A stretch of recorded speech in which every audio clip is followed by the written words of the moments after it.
I'm Tom Sullivan. About 25, 26 years ago, I worked on the special effects for The Evil Dead, Sam Raimi's first feature-length motion picture.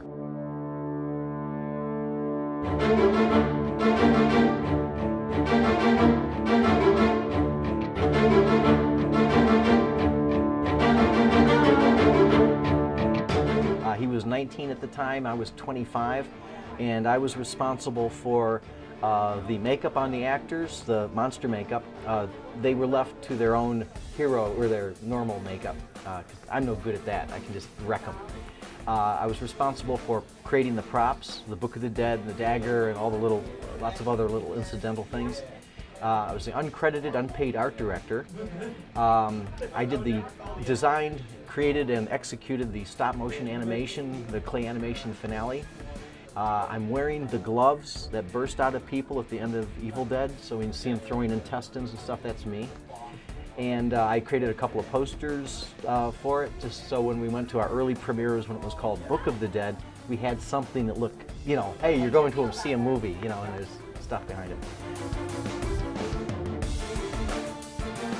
I brought my little Canon, my little still camera, and being broke because I'm working for them, they bought 9 rolls of 36 exposures of film. So I shot all that, but I couldn't keep it. So at the end of the shoot, I give them this bag of film. Well, they threw it in the trunk and left it there all summer. So at the end, like, hey, Tom's photos, where I documented every day, everything, every step of the way, the sets, the building, behind the scenes, the makeup, the whole thing, our living quarters.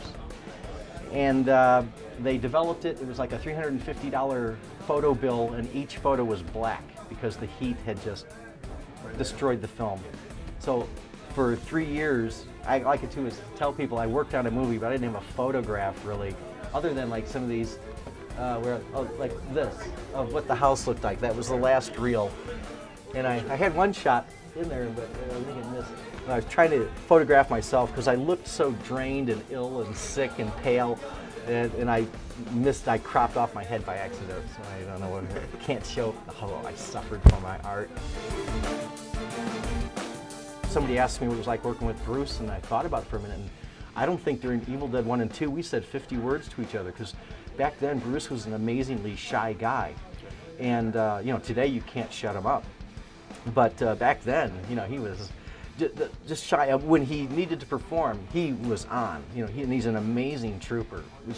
Half that movie, well, quarter of it, he's got a broken ankle or a sprained ankle he's working on, you know.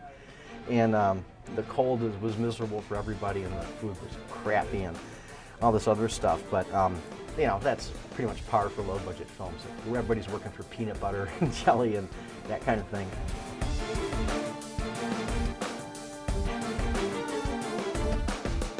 I hadn't done film for 20 years, since The Fly 2, and when the convention thing started, you know, the networking thing is astounding, and I've got 2 new careers. I'm writing comics that have been published by Dead Dog Comics. It's called Tom Sullivan's Books of the Dead Devilhead, trying to milk the Evil Dead thing as much as I can, but it's more Lovecraftian story, but make a hell of a cool film.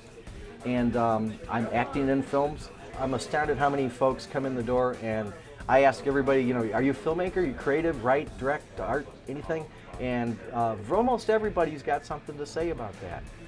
You know, and this is very creative. It's neat how it attracts people like that with interest. And you know, I'd rather folks come to a horror film convention than a weapons sales conference. Well, I have to come to conventions to hit the fans. I live in a small town where nobody cares what I do, which is great. And but definitely, I love the celebrity thing, and I like the level of it. It's not, I can go in a restaurant, nobody bugs me. Poor Bruce, he's hounded, you know, people stalk him and stuff. And so I'm pacing my fame, you know, I don't want to just grab it all at once, so I'll take it step by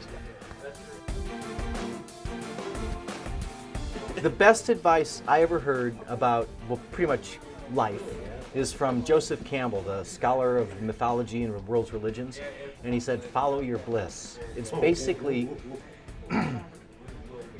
the moral of virtually every story, because those that do that succeed and get there. and those that don't spend a life in misery. You know, I worked in a restaurant right out of high school, and really hard work ethic. I mean, the boss was always there, and you know, it was a great place to work, but I mean, you weren't screwing around there. So I learned a great work ethic, which is very important. But I also learned I didn't want to work in a restaurant for too long. It was great as an artist because there's always food to eat, you know, so, and stuff like that. But as far as wanting a career out of that, no, I knew since 5 what I wanted to do. So that's a really good enthusiasm.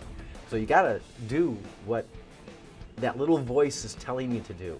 If you ever had that idea, I want to be a tennis route star or driver, or, you know, something cool or whatever it is, that's your calling.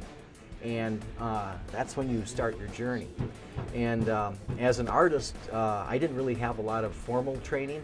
So what I did was I had my heroes in filmmaking. It was you know, Stanley Kubrick and the effects guy, you know, Hitchcock and those classics.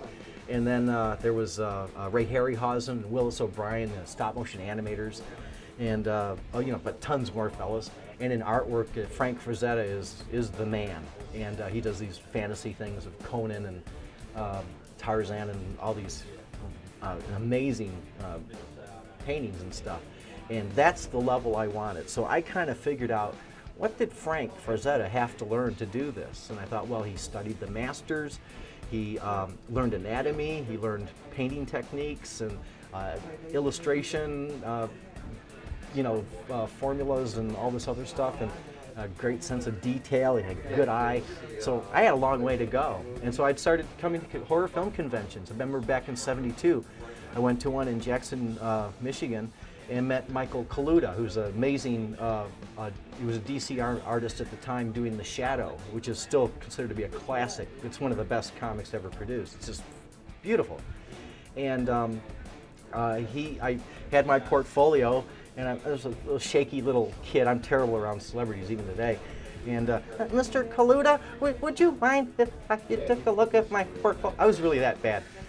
My portfolio? And he goes, well, sure, but I have to ask you, do you want me to comment on it like I'm an artist who wants his fan to like him, or do you want to hear what an art director would say? And I go, hey, you better tell me what the art director would say.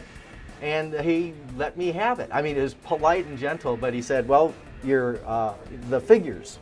You've got the muscles, but the muscles aren't hanging on a skeleton. So you got to go back and learn how to draw a skeleton and then figure out where all the muscles start and attach and what they're doing. Because, you know, you bend your arm up to swing a sword, not every muscle is bulging.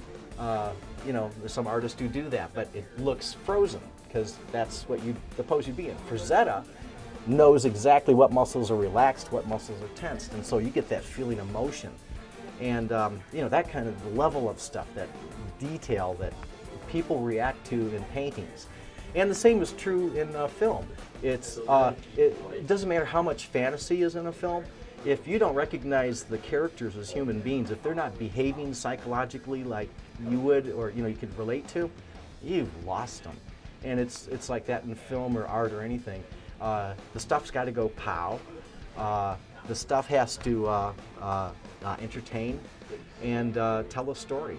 And from my pictures, I try to incorporate a story where I can. And storytelling is a big thing for me. I'm working on a script now, my ultimate zombie movie. I've invented a better zombie. It's great. And I'm writing the comic books now, and it's just exciting. But you have the power to create your own opportunities, and just be prepared for the ones that you don't expect to come along, because it's being prepared meets the opportunity, and then you're ready. I was ready when I met Sam Raimi, and that's the magic of that.